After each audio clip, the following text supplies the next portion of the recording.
Welcome to the Support of Ambition, where we celebrate creativity, ambition, and the journey of bringing big ideas to life. I'm your host, Danny, and I'll introduce you to inspiring voices from all walks of life.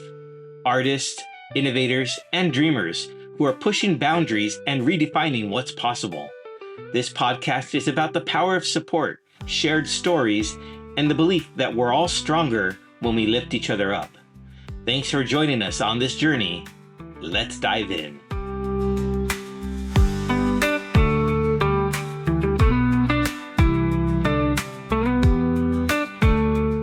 Today's guest has reached tens of millions of people by doing something rare in the content creation world, telling the truth. Andy Neal is a filmmaker and outdoor content creator who turned hiking trails in Southern Oregon and brutal honesty about his mental health into a movement. His Stupid Hike for My Stupid Mental Health series resonates because Andy doesn't just show you the cinematic beauty of nature, he shows you what it actually takes to heal.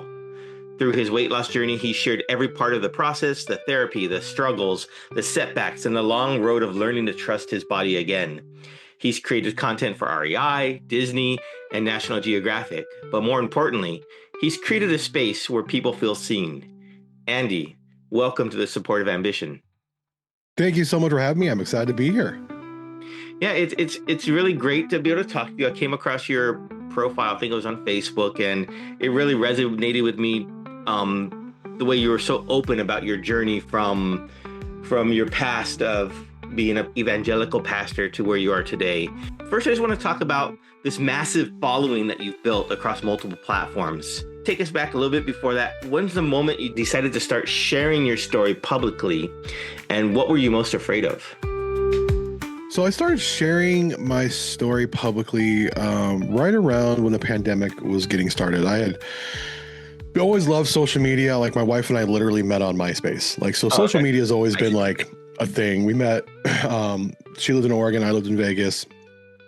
We met, so then she ended up getting a job in Vegas, moved out there, and we started dating, got married.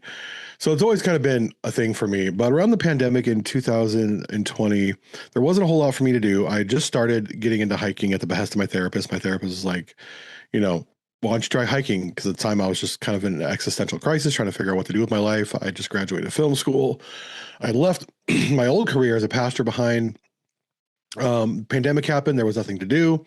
So I just started sharing my hikes, and was tagging brands like Columbia, because I was about 400 pounds at the time. I was a big dude, and there was not a whole lot of companies making clothes, like moisture wicking clothes, hiking clothes for bigger people.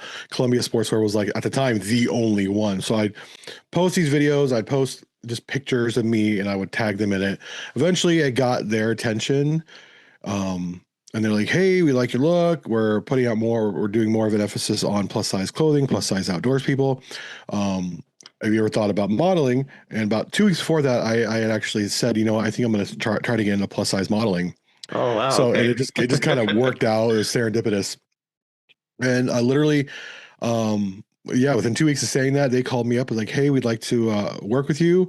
I was in the Columbia River Gorge, which is about 4 hours north of here near Portland, filming with the largest outdoor retailer or manufacturer in the world. Wow. Out hiking and taking pictures from waterfalls. And I just kind of started, doing the modeling and started doing some social media stuff for them. Only had about 5,000 followers. Wasn't a whole lot on Instagram. I maybe had 5 followers on TikTok. Like, it wasn't anything. I was also trying to do podcasts as well.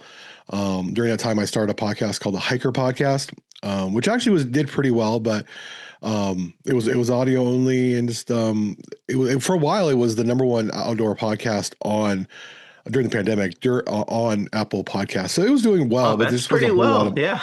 it was doing well, but it wasn't a whole lot of money. I couldn't find a whole lot of sponsors at the time. But social media wasn't really something I thought I would be able to do full time. I didn't think I could be an influencer. I didn't think I could hack it as an influencer. My thing was always, I graduated film school. I would do stuff for other people. I'd create social media content for other people, videos and commercials for other people.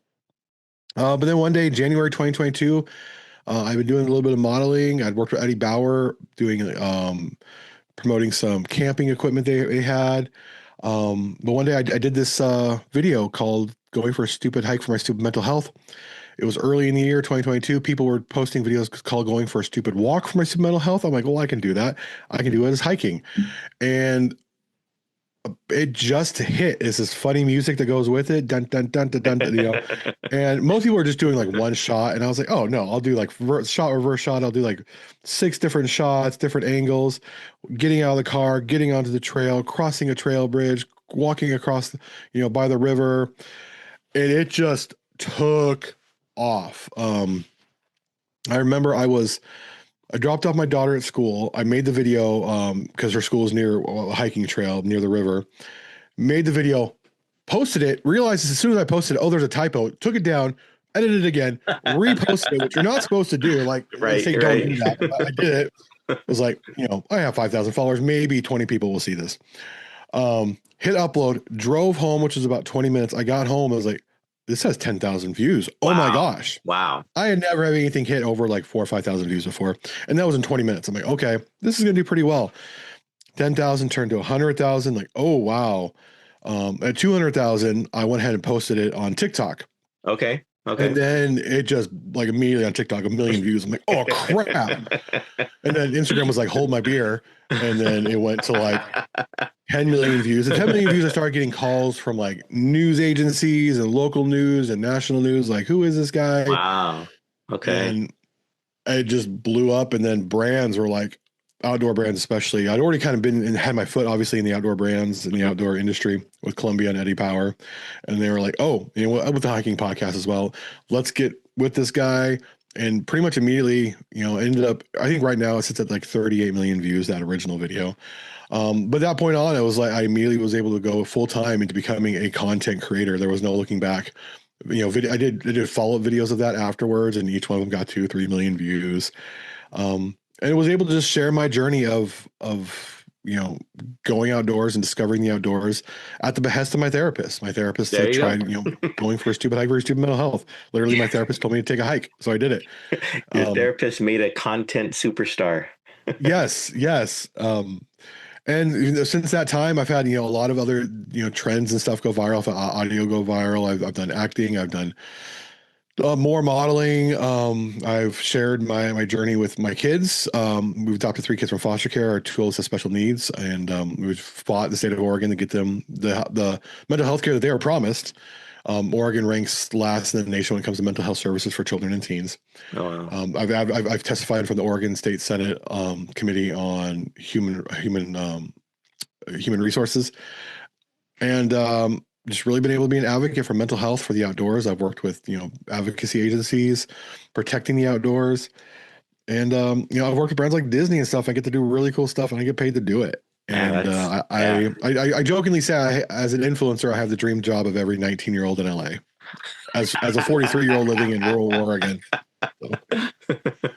yeah, yeah. Well, So yeah, you're that's the short of it. yeah, yeah. I mean, let's talk a little bit more about mental health since you're mentioning that a lot right now. And it is very important, and it's something that I don't think, at least, I think we're around the same generation, around the same age. That growing up, it wasn't something that we heard a lot about. At least I didn't. And it's something that I guess over time has become more commonplace and more mainstream and okay to talk about openly. Yeah. Have what's that been like sharing, or has there been any emotional toll on you sharing your mental health journey so publicly? I think there's definitely been a toll on me. I don't always share everything. My biggest thing is letting people know it's okay to not be okay. Yeah. And it definitely takes its toll, because there are some people who literally believe that people with mental health issues are faking it. It's not real. I've literally had someone, I was doing a video with a big YouTuber who was doing a debate, and the guy on the other side literally said, he was ex-Navy SEAL, all this stuff. He's like, people in foreign countries, kids don't have mental health issues. I'm like, really? Because I've talked to a lot of people who work for nonprofits who go to places like Afghanistan, like you're talking about, and these kids have massive mental health issues.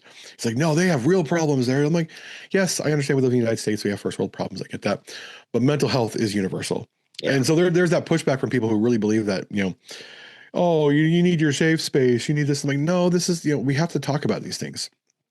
Um, and I've learned to get over it. I think the biggest toll on me, on my mental health, was sharing the fact, I was a 400-pound dude, Yeah. putting myself on the internet with such a large following, who was a model. Like, people be like, oh, you're not really a model. I'm like, well, here's the, catalog from Columbia Sportswear. You're like, you tell me I'm Right. not a model. Right. Um, and then just, being open and honest about that, about my body, talking about body dysmorphia, talking about, I was diagnosed with an eating disorder, binge eating disorder. That it takes its toll, because there's always those people out there who just want to use that against you. But Hmm. I think that's the very vocal minority. Yeah. Most Yeah. people I hear from, 99%, are just very grateful that I share these things. They feel seen. They feel like they're not alone anymore, which is the Hmm. biggest take back for me, is letting people know they are not alone. Right. And even sharing this journey of, losing weight, I've been very open about the fact, I've lost, since June, I've lost 100 pounds, over 100 pounds now, being on GLP-1, Ozempic, 140 pounds since I started kind of trying, Hmm. 2 years ago now. Um, and that's been a toll on my mental health as well, just because I was so connected with the plus size and body positive community. Many of them think I've abandoned them. Like, oh, Right. Right. you're There's that. Yeah. engaging in intentional weight loss. You're not one of us anymore. Well, that's not even any further from the truth. You look at my Instagram yesterday. I called out a creator who I met, who my daughter loves, for making jokes about fat people. Like, it's not okay. Their bodies are different, and everyone's bodies are the way they are for different reasons.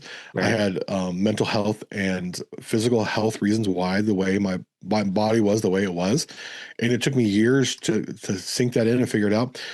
But some people it's genetic, some people it's because of the medication they're on, some people it's just they can't figure it out. For me, for a long Yeah. time, I couldn't figure it out, and that's taken a toll.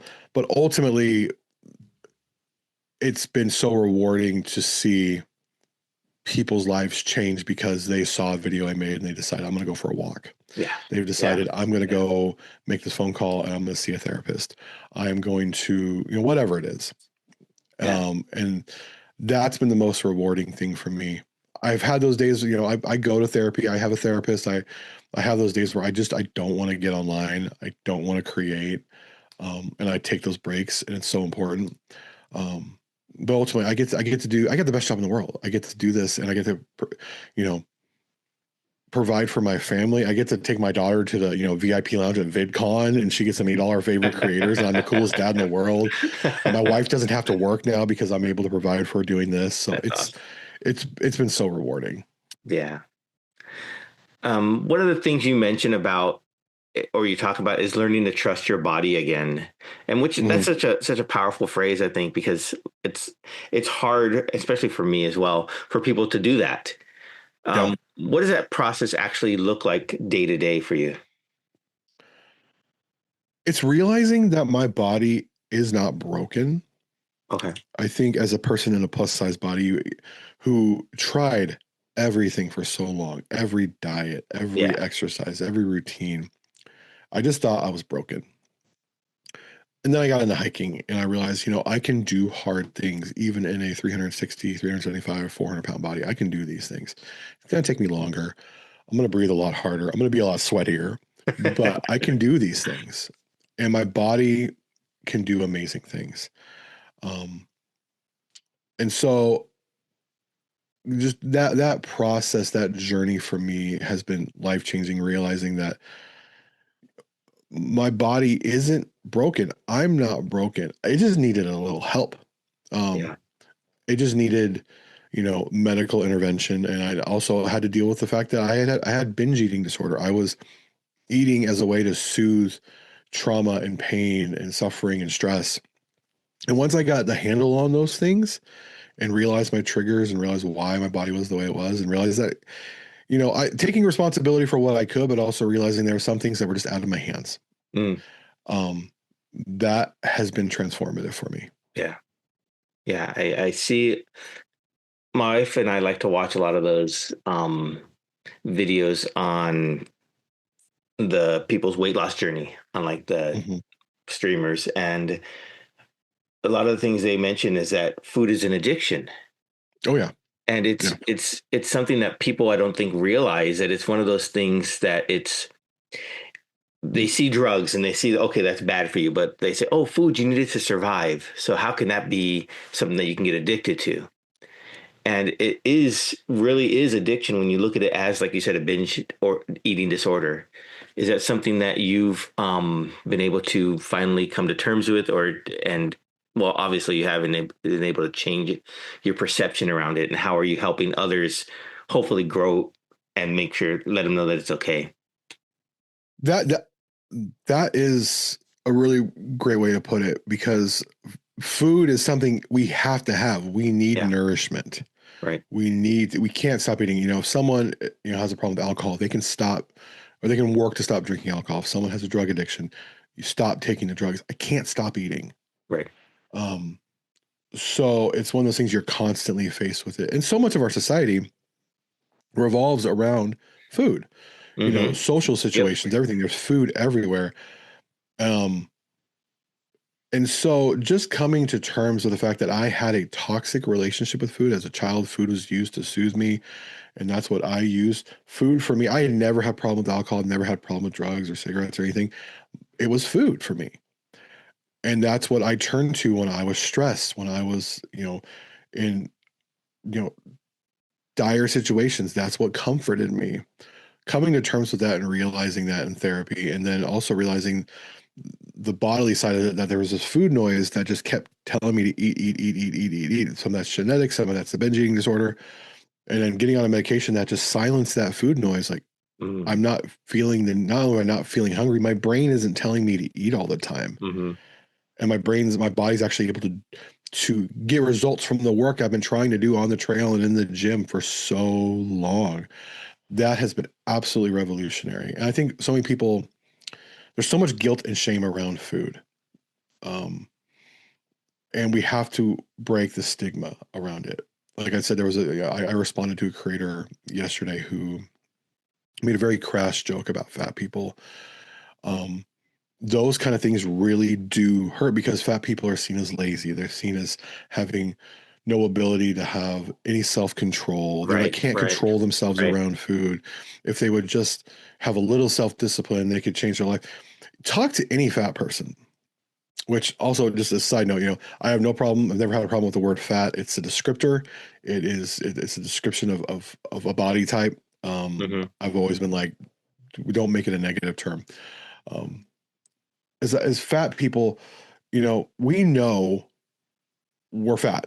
You don't tell us, and we've struggled with every kind. I dare you talk to a fat person who hasn't tried Atkins or keto or any Weight Watchers, Nutrisystem, all this stuff, who hasn't tried everything and it's failed, or they lost weight and then they gained it back and they Right. gained more back because their body was like, nope, we don't like that, and their body is literally fighting them. And that's because of genetics and their body type and that sort of thing. And so it really, I want to communicate to people that this is a real thing. People really struggle with it, binge eating disorder, um, being in a bigger body, and there's a million different reasons. I've talked to people who went on a GLP-1 like I have, and they had such an adverse reaction, they couldn't take it. Oh wow. Okay. I've talked to people who their doctor said, because they have a history of in their family of thyroid issues, their doctor won't prescribe it to them. Mm. Um, so, and I've talked to people who just the medication just didn't do anything for them. That's their thing too. Ozempic, some people it just doesn't work. Um, so I want the world to realize that people are the size they are for a myriad of different reasons. Right. It doesn't. That's not to say you don't take personal responsibility. You don't learn discipline to a certain extent. But there's also things that are out of your hands and out of your control. Um, and realizing that your body can do amazing things at any size. That Mm-hmm. you can go amazing places at any size. At the same time, you know, I'm able to go do hikes now that I wasn't able that I did before. That take me a third of the time. I'm getting ready to hike the slot canyons of Escalante, Utah. I wasn't able to do that before Right. because I was in a 400-pound body. I'm going to Disneyland next week. Goofy Sky School. Wasn't able to ride that. Was too big. That's the first thing we're doing in DCA when we get there. My daughter and I, because she was with me last time, I tried to get on it, and they literally kicked me off Oh, because I was too big. The thing wouldn't click down. I'm getting on there first thing, and I'm riding that attraction. Um, there's things I get to do now that I didn't get to do in a bigger body. I'm excited about that, and I'm embracing that. At the same time, I didn't have any less worth before because I was in a bigger body. right, right. And I think that's an important distinction, that it's not the size of your body that is what's making you happy or driving you. It's the other conditions that come with it.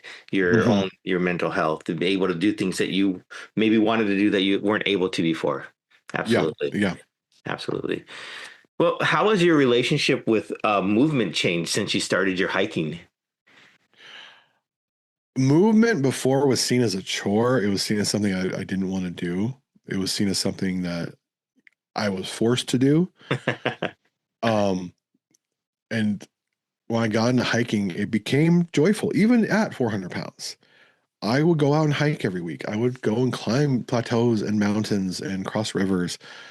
I was strong, and I'm realizing how strong I am. I was now that I'm in a smaller body.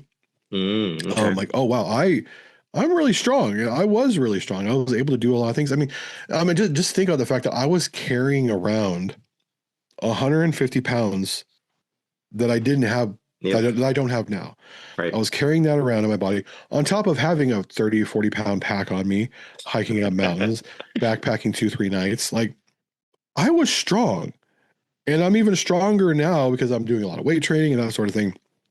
So I hate that for so many people, especially people in bigger bodies, movement is seen as a chore. It's seen as painful, where it should be joyful. And I Mm, think that's where the fitness industry gets it wrong. Is we tell people, oh, you got to punish your body, you got to work into submission. It's like, no, movement should be joyful. Movement should bring you happiness, and if it right. doesn't, you're doing it wrong.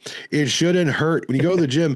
It shouldn't hurt. That's not saying it. There's not going to be soreness. There's going to be Right. soreness. That's your Right. body responding to muscle growth and that sort of thing. But if you're going to the gym and you're doing something and it hurts, don't do it, because you're literally hurting your body and you're Yep. going to end up getting injured, and get injured, then you can't work out, and then it's counterproductive.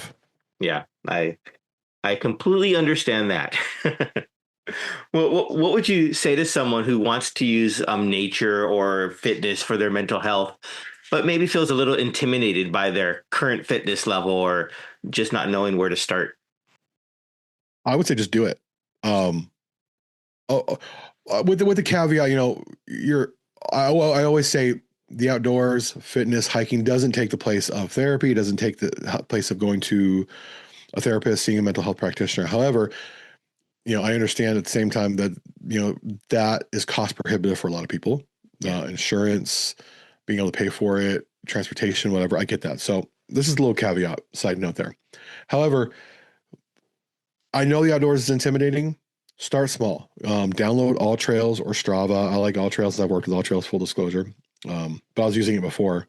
That's the app. That's actually the first app I ever used when I first started getting into hiking. That's why I found my first trail. Nice.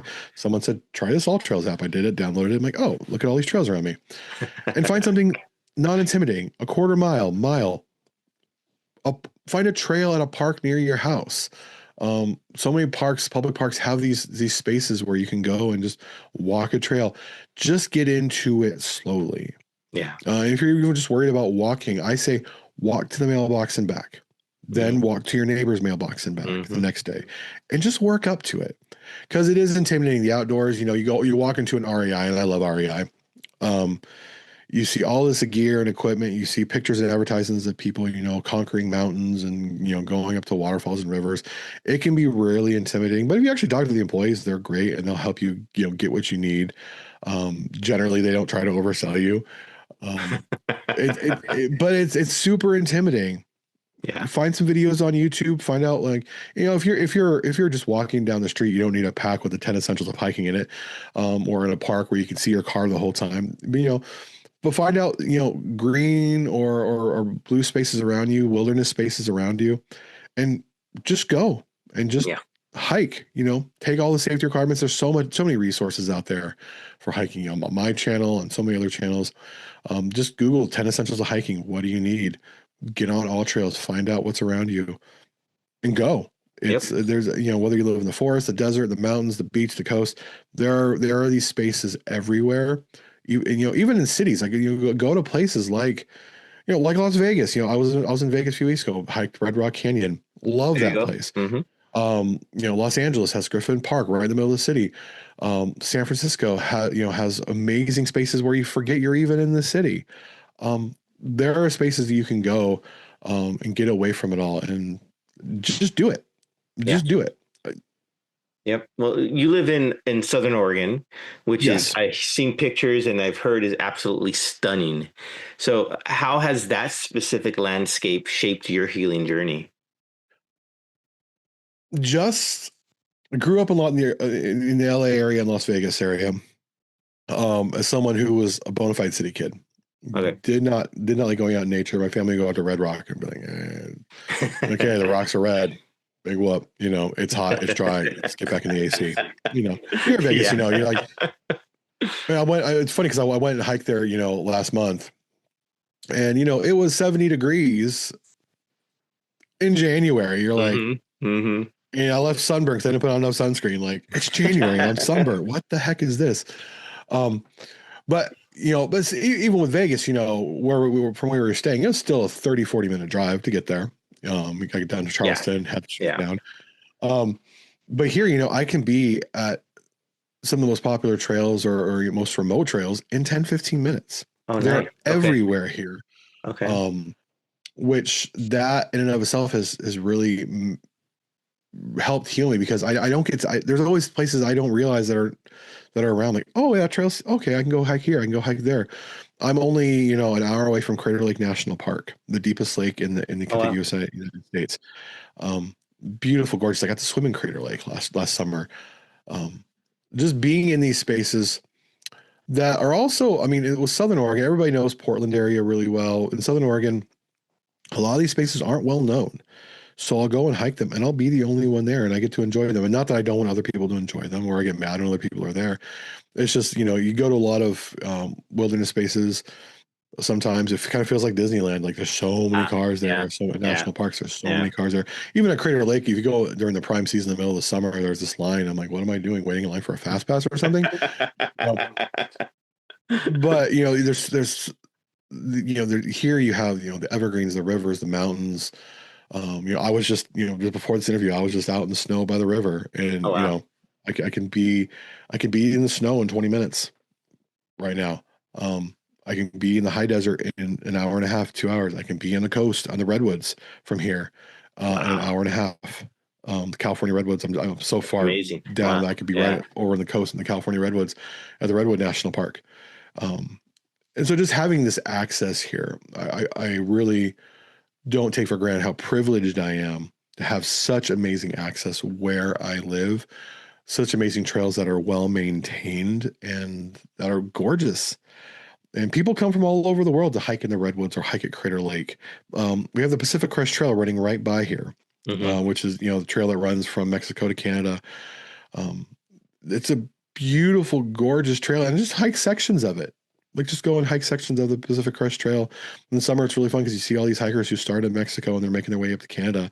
It's amazing. It's something I'm going to do eventually one day. That's what I was going Um, to ask. Is that something that you're yeah, planning on doing? that I plan on doing the whole thing here eventually, kind of just seeing where my daughter lands with school and just keep myself in condition to where I hit late 40s. I can go ahead and just do it. Yeah. And I have the trail map behind me of the entire Pacific Crest Trail, and that's definitely a goal of mine. But yeah, this area is just it's so underrated, and I love shining a light on it because everybody thinks Oregon. They think Portland, which is great. I love going up the gorge in Portland. I love all the amazing hiking up there, Multnomah Falls, all those great amazing places. But down here, I could be at the Redwoods on the coast, Redwood National Park in an hour and a half. I could be at Crater Lake in an hour. I It's just amazing. Yeah. That sounds amazing. I mean, and it's a lot of opportunity for you to create your content to do your filmmaking with. Is Yes, yes. so let's talk a little bit about that real quick. So you have a background in digital cinema.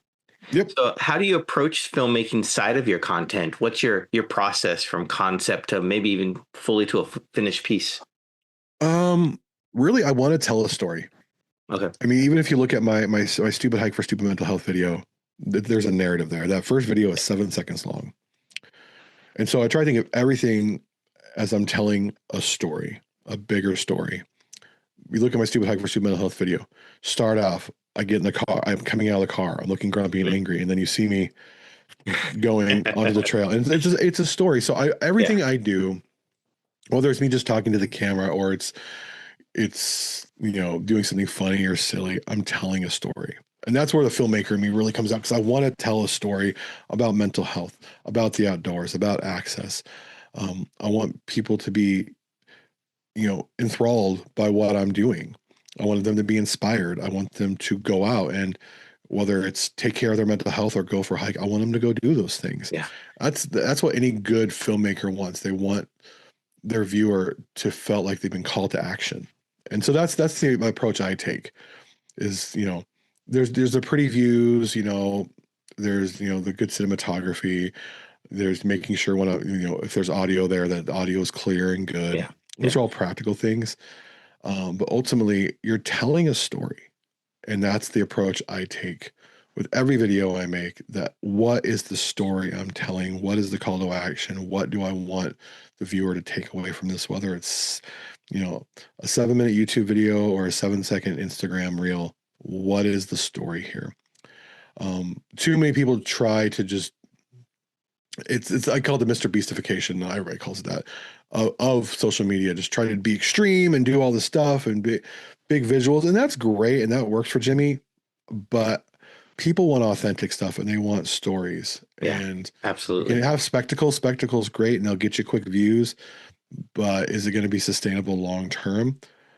Also, I think being myself, not trying to copy anybody else. It's really easy to look at somebody on social media. I'm going to do what they do. Now, Yeah. you can take inspiration and take what you can from them, but ultimately, what separates real life creators from AI creators, or from the fake stuff, is authenticity. Yeah. Is being yourself, because only you can be you. AI can't copy you. Other creators can't be you. They can't be what you as well as you can be you. Right. And that's what's gonna. I mean, the head of Instagram, Adam Missouri, actually said that recently. He said the creators who are going to succeed right now are going to be the most authentic, because that separates them from AI. That separates them from the AI slop that we're seeing everywhere right now. Yeah. That's Um, true. Hmm. and so, yeah, just tell a story and be yourself. Um, I mean, you can try the nice cinematography. When I first started doing stuff for brands with Columbia and stuff before I went viral, I always had a really expensive camera, lights and everything. And they actually said, "Hey, can you refilm that, but just use your phone?" And I'm like they literally like, it looks too good. I'm like, Right. okay, Right. I'll do it Okay. again with my phone. Yeah. So It's the pretty stuff is nice, but ultimately, we all have supercomputers and really great cameras in our pockets. Use hmm this, go do it. hmm So you've mentioned creating all these big campaigns for Columbia, National Geographic, REI. So you've done that work for that. And you mentioned and you spoke about being authentic to yourself. How do you maintain your voice while creating for these big brands? I think when creating for big brands, making sure the brand understands what my voice is. Okay. It's really easy. I mean, brands will, put big paydays in front of you, and you're like, but that's not me. Mhm. And I've had to turn down some pretty big deals just because I'm like, I can't with integrity do that or say that, or it just doesn't feel like it's not bad, just not a good fit for me. Yeah. Yeah. And it sucks sometimes, but ultimately I want to make sure I'm true to myself, and that my followers, people who watch my stuff, know like anything I put out there because I believe in it. Mhm. Whether it's a pair of sunglasses or it's Disney or whatever, I use it, I support it, I whatever it is. And so just being true to that. And also just I try to, on my Facebook especially, where I get to have a little more conversation with my followers. Just let them know, like, this is how I make a living. Like, all media you consume, it costs money to make it. So, you're like, well, we do no commercials on Netflix, but you're paying for Netflix. And even on some tiers of Netflix, you're paying for it and you got commercials, And you got commercial. you know? Yeah. And then, a lot of people are like, oh, we need to create more content. You need to do more stuff. Like, well, to do that, this isn't made in a vacuum. I need support to do it. Hmm. So, this is how I support myself and my family and my work with working with brands. It can be really tough, and I try not to judge other creators who maybe work with a brand or something. I'm like, that's not because this work can be feast or famine sometimes. Yeah. You have, brands come in and it's like one deal after another. I'm kind of in one of those seasons right now where it's like one after another. It's like, okay, cool. And then you'll have a month where it's like no one's calling. Do I need to go Wow. find another job? Um, as the more I do this, the more we've got our finances in line, we've got savings. I've got ad revenue with the platform, so people just watching my content, I get ad revenue, which is really nice. That recently just started for me, which is cool, really cool. That's cool. Um, but even that, you try to there's the temptation of just chasing views. Like, just Yeah. I know Yeah. if Yeah. I post this, it's just going to get a lot of views. But is it me? Is it, is it clickbait? Is it taking advantage of people's emotions? Always try to think about that. Ultimately, just be true to yourself, because if you want longevity in this game, you have to be authentic. Absolutely. There's so many people who just put out viral stuff quickly as much as possible, and people get sick of them, they get sick of it, and they stop watching and they fall off. I'm Yeah. constantly reinventing myself. I'm constantly talking about what's going on with me, and some of that stuff just doesn't land. Some of it does. But I still go back to the stupid hike for stupid mental health videos. People like them. Yeah. I do them at different places now. I put new twists on them now. I put different music on it now, but people love it. And it's, I'm doing a hiking series where I'm going to go do hikes called Going for Stupid Hike for Stupid Mental Health in different cities. I got, Ashland here in 2 weeks. We got Nashville coming up in April. Awesome. Um, there's kind of our test cases, see how it goes from there. And then, you know, it's just making sure that you know who you are, you're authentic to that, and brands understand this is what you're getting with me. And we've had situations where one situation where a brand, they tried to change terms on us in the middle of a thing, like, oh, we need you to put this on there, and like, no, that's not what we agreed to, and we cancel the deal. We're like, Wow. no, you agreed to this, and I have a good management team, and they still got them to pay because they did agree to it, and so I got to get paid and do the work. It's great. But just having those expectations up front, and having a management team now is really helpful with that, because they make sure all the I's are dotted, the T's are crossed, and everybody's on the same page. Yeah. Brands can take advantage of you when you're a lone wolf out there. You're doing your own thing. You don't understand things like perpetuity. Like, you've just signed over the rights of your name, image, and likeness this company for all of eternity. Like, oh crap. Like, there are brands I've worked with, they still put my picture out there because before I had a management team that managed my stuff, they got me to sign something that said they had the rights to it. There's nothing I can do about it. And, that's Yep. business. Yep. How hard of it was a lesson for you? I know I struggle with this to learn how to say no. Oh gosh. You want to say yes to everybody. Yeah. You do. Um, I think it just came with being overwhelmed so much. Mhm. Okay. Especially when you first start in the content creation game, you don't know how long this is going to last. Yeah. So you want to ride the wave, which I get that. But you want to go to every opportunity. You want to, do every brand deal. You want to meet with everybody. You can't do it. You're one person. Hmm. And it got to the point for me where I was just so overwhelmed, so stressed out. I wasn't able to go on hikes because I'm sitting there meeting with people. I'm creating all this content where, it looks like I'm hiking, but I'm not hiking. I'm just, out in a foresty area. It looks like there's a hike. Which I get. Sometimes you got to do that. That's Hmm. fine. But it's like, I wasn't taking any time for myself. I wasn't doing the thing I Right. was telling people to do. Um, so yeah, you have to really be able to say no early and often. Yeah. It doesn't mean you don't challenge yourself. It doesn't mean you don't, push yourself a little bit on what you can handle. But I soon learned my limits. I soon learned, like, I can't handle all the business side of things. I just can't. I Yeah. can't handle all the scheduling side of things. I just can't. I'm a creative.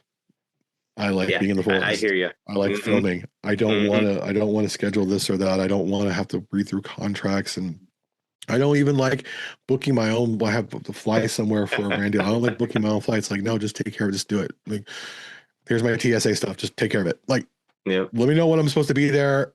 Send an Uber. We'll be good. You know, um, and understanding my limits is super helpful. And my team now knows, Andy doesn't do that.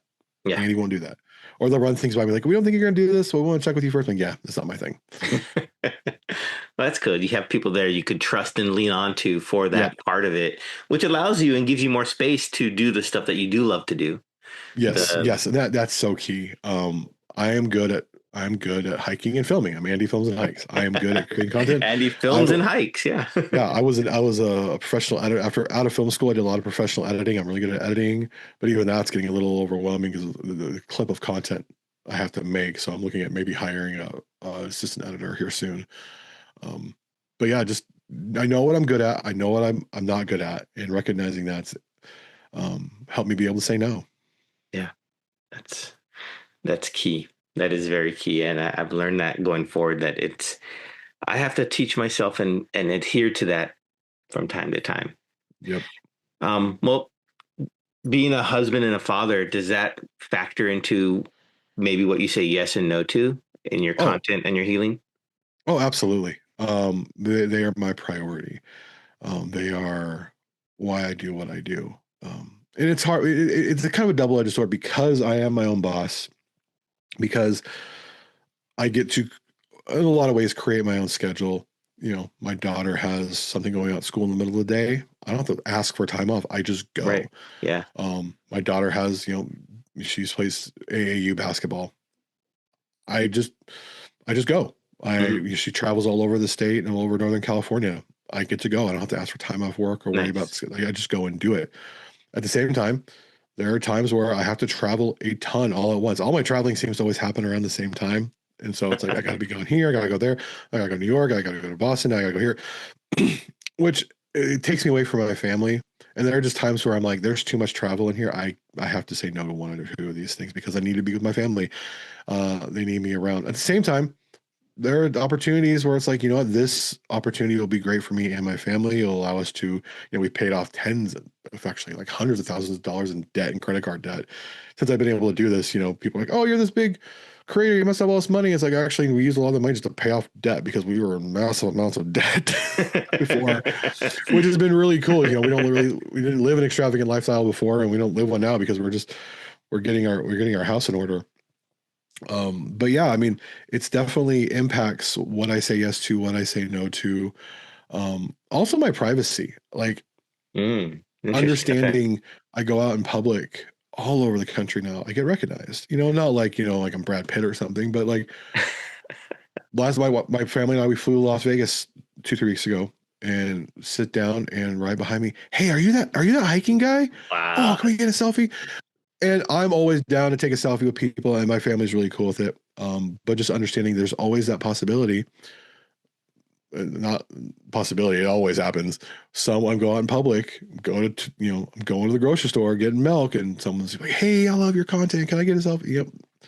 I remember being in the middle of nowhere, Nebraska, working with the Arbor Day Foundation in this little restaurant and bar, and some person was sitting across from me and I get a DM and I look like, hey, I saw you in Nebraska at this bar. I was too nervous to say hi. And I'm like, hey, I'm right here. Like, and I'm like in the middle of nowhere, Nebraska. Like, what is this? Um, but understanding, their privacy and their boundaries, my wife doesn't like being in my content. My youngest daughter loves being in my Mm, content. mhm. Um, and so, what does that look like? A lot of people are like, oh, why isn't your wife in your content more? I'm like, because she doesn't want to be. Right. Like, this Right. is my platform. Occasionally she's in it because she wants to be. She feels like it. She helps me run this thing, though. She helps me, manage my day to day. And that's cool. My daughter wants to be in more of it. She wants to be in everything. I've had to be like, you're 13, slow your roll. You'll get there. Focus on school and basketball and cleaning your room. Right. Right. That's awesome. That is awesome. Um, so what does that feel like then for you to be a full-time content creator and being a dad? I mean, It it's cool. it's It's cool. I it, I love being able to provide these really cool opportunities for my kids. Um, travel all over, but also, they get to meet people who, you know, creators who, for us, it's like Nickelodeon or Disney Channel stars that we grew up watching. Like they get to go like sit down and have lunch with these people That's at VidCon or at Vid Summit. And it's like, it's really cool. I get them allowed to bring them along a lot of the time. At the same time, it's just understanding that there is a level, like I talked about before, of privacy that has to be maintained. yeah, yeah, yeah. That, we talk about my kids, my two oldest kids, their mental health struggles. I don't use their names, Right, because that's their story to tell. right. Um, I am very careful about what I share about them. I'm very, very general about what I share. Um, because they're all the two oldest are almost adults now. One's about to be an adult here in about 2 weeks. So they have their own story to tell. They have their privacy, and that's their thing.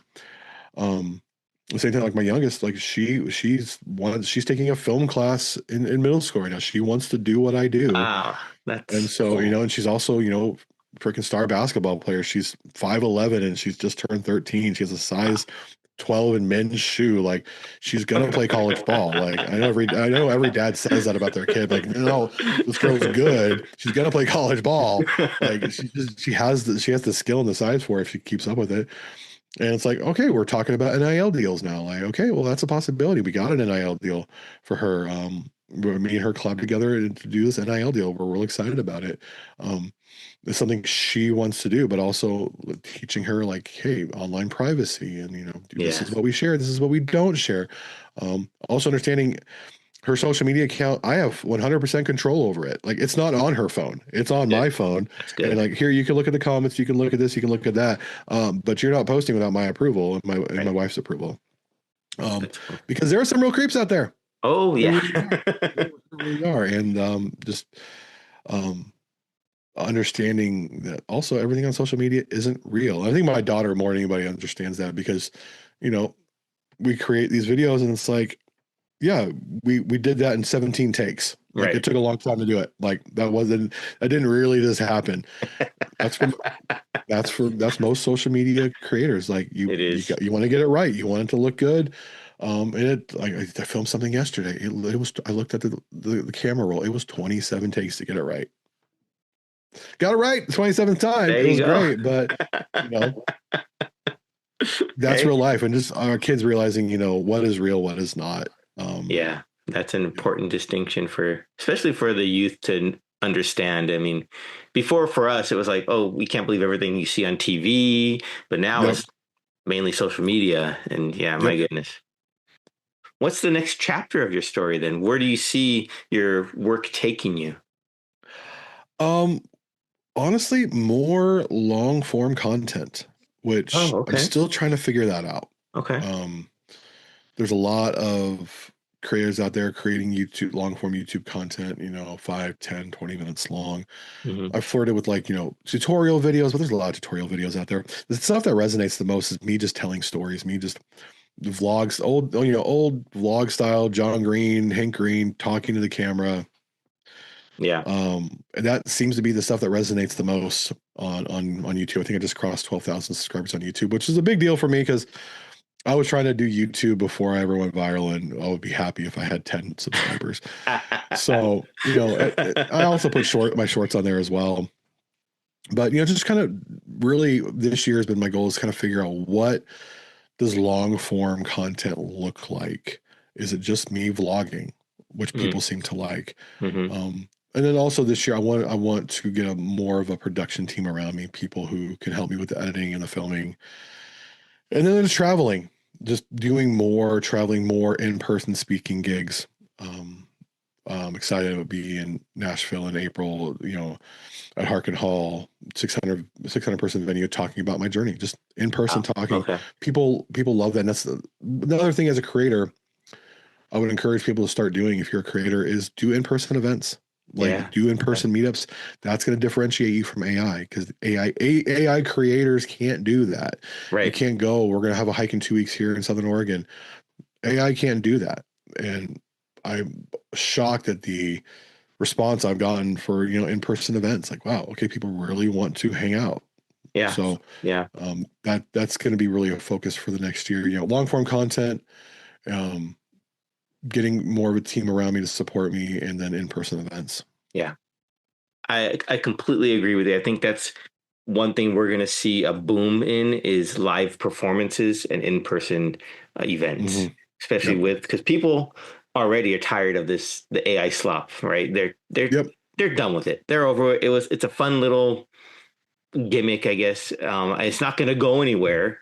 So how do we combat that? We go to live events. We go to Yep. live performances, and I truly believe that's what's gonna really take off. Yep. Yep. I completely agree. I mean, trend forecasters say it, and it's true. I mean, you go to any live event right now, it's packed, it's sold out. People want to be around other people in real life. Yeah, yeah. Well, we're called the supportive ambition. So I just want to ask you real quick, what do you think supportive ambition means to you, both in your personal journey and what you're trying to build for your community? Just having an infrastructure that, supports my dreams, Like it. that I have put myself and people around me in a position to succeed. It People see that ambition as a negative thing. It's not. It's having goals, having ambition. It's my North Star. It's what drives me. It's like, why am I doing what I'm Right. doing? How does this fit into my goals? And if it doesn't, do I really need to be doing this? And so for me, it's just making sure I have what I need to do what I want to accomplish, and really accomplish my dreams. That sounds so cliche. You hear so many people like at the Oscars, like if you just work for your dreams, you can accomplish anything. And there's the realities of socioeconomic situations and family situations. I get that, but the more I've said this a few times, the more I've begun to like manifest. Like I don't want to get all woo woo and stuff, but like really, this is what I want to accomplish. I'm going to manifest that. I'm going to make it happen. It's happened. Yeah. First thing I think about is when I said I'm going to become a plus size outdoor model. 2 weeks later, Columbia Sportswear didn't know anything about it. Like, hey, it's because I started setting my trajectory and my sights on what I wanted, Hmm. and things started aligning. Your time goes where your energy flows. It's really it's true. And Yeah. when you begin to put your focus and energy towards things, not only, you got the whole woo woo, the universe lines up, maybe not, but at the same time, you're looking and seeing and aligning yourself with opportunities that maybe you weren't going to see before. That's true. And so you got to support yourself in that, and really go for it. Yeah, absolutely. If you could tell your former self one thing that you know now, what would it be?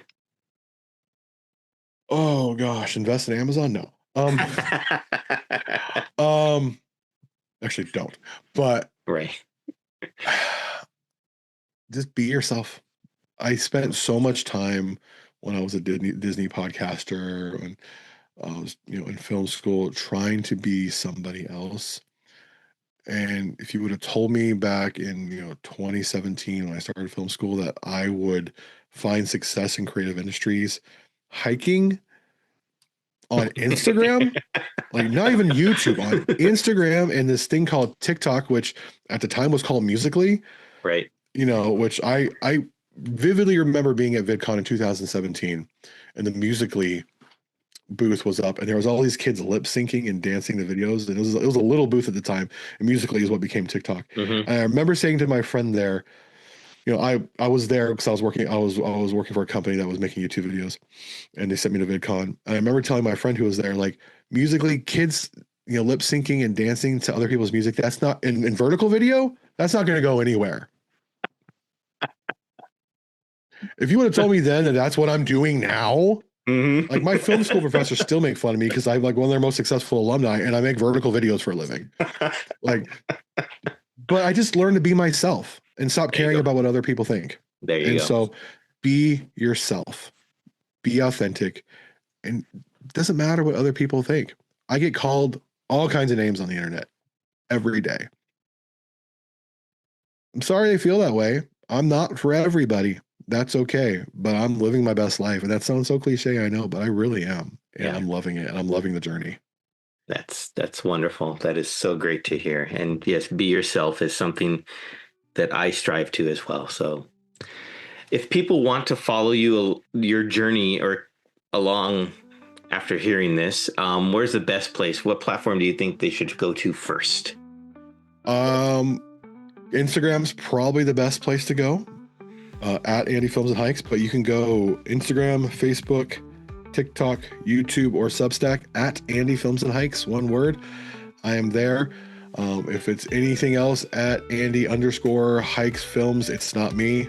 There will be a blue check mark, on at least on the Meta platforms on Facebook and Instagram. But Andy Films and Hikes, get the best kind of idea of what I do on Instagram and Facebook, though. Facebook's been blowing up. I went from like 0 followers on Facebook back in like March, and now I'm at 235,000. Wow. Meta's been putting a lot of money into Facebook and creators there, which has been really cool.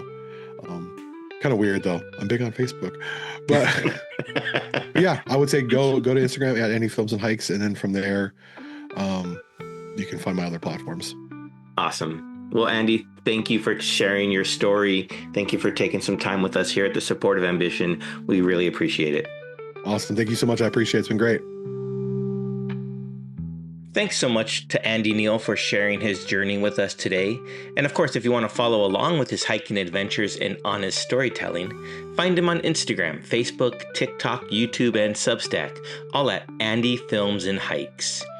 Now, of course, if this conversation resonated with you, please subscribe to the Support of Ambition wherever you listen to podcasts, and share this episode to someone who needs to hear it.